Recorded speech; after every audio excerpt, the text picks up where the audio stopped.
By the time that started, he wasn't around at all, and Rob Atkinson, who was really wonderful to work with, was the main producer.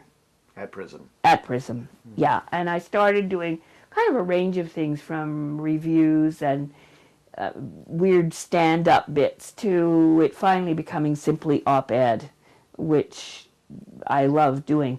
But I think I've talked about the bunker and the start of the newspaper that wasn't to be, because Malcolm died very suddenly in that period. And since I was still on PRISM, at the time I thought he'd had a lot to do with the start of the show before that, Gablevision, and there was this continuity along the shows, and I thought we should definitely do some tribute.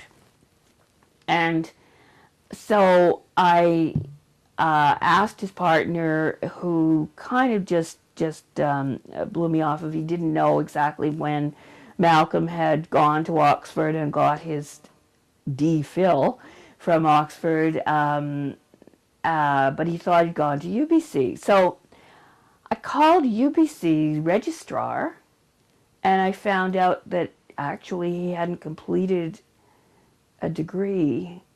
And the other thing, at his very large memorial service, there were a lot of people there. His mother actually had done a lot of work in getting Gary Patterson finally brought in as their first openly gay minister at that, or priest at, I think it was an Anglican church. But in any case, the person who did his eulogy from the church had said how Malcolm entertained the children and would come in in costume as a clown at some parties.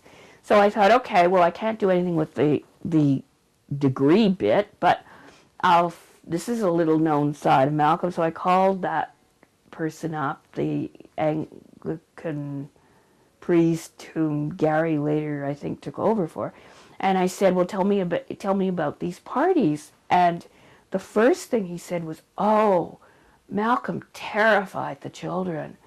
So I just said, well, thank you very much. And that was the end of the tribute. But I'm not saying that really all just to trash Malcolm, because I think probably in his way, whether it was with people or against people, he probably was part of the formation of a number of organizations that went on, but he was in a position to have access to his mother's money and took it, because there was quite, I think, an upheaval after that.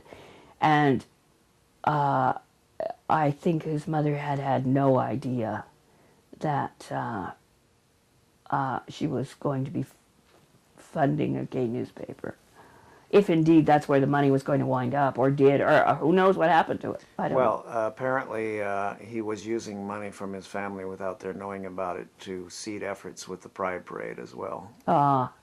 And that was discovered afterwards as well, and that's also why they suddenly had no money in 1993 for startup.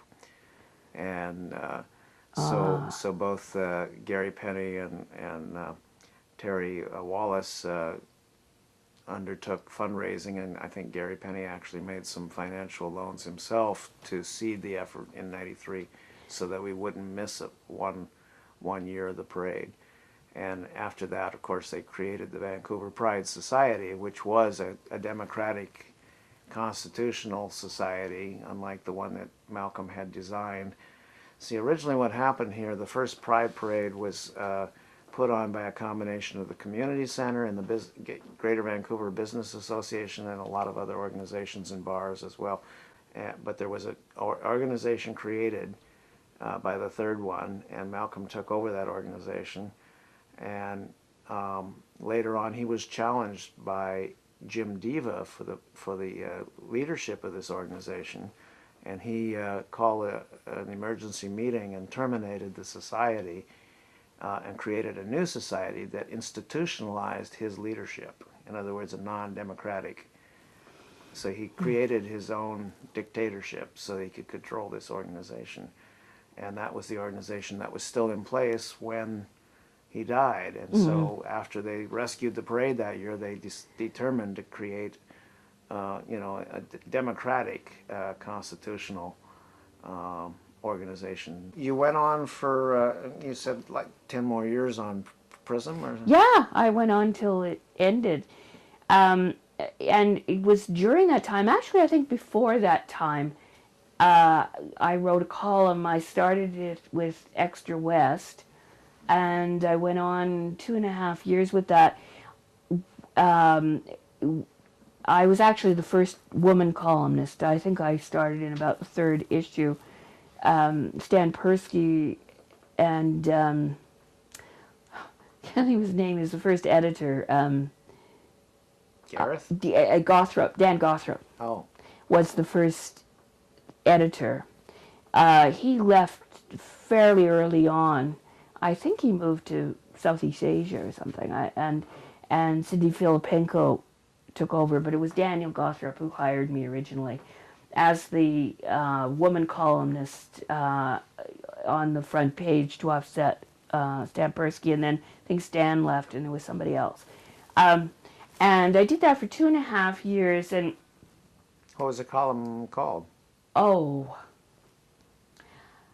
I don't remember. I think my second one for Angles, I went to Angles after that, was called Older But Wilder.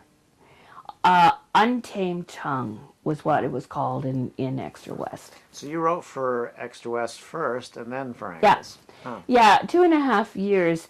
And then I kind of was upset along with the other writers that we weren't paid more.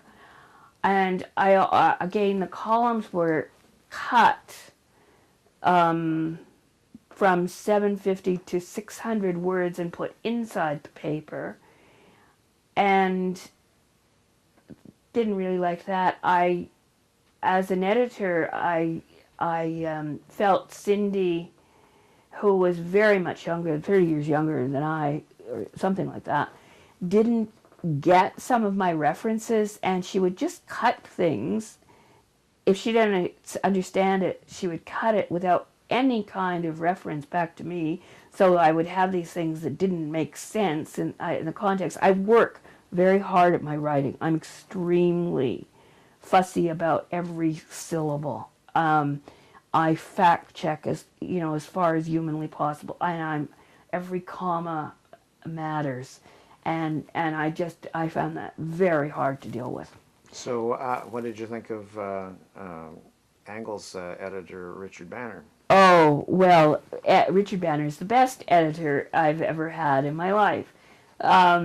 His knowledge of grammar is so delicate and perfect. And I have an MA in English. I think I know how to write, but he taught me the difference between which and that. And if he changed anything, he was so respectful. And usually it was an improvement. And, and he certainly consulted with me literally about every comma. That was my experience as a writer for Angles as well.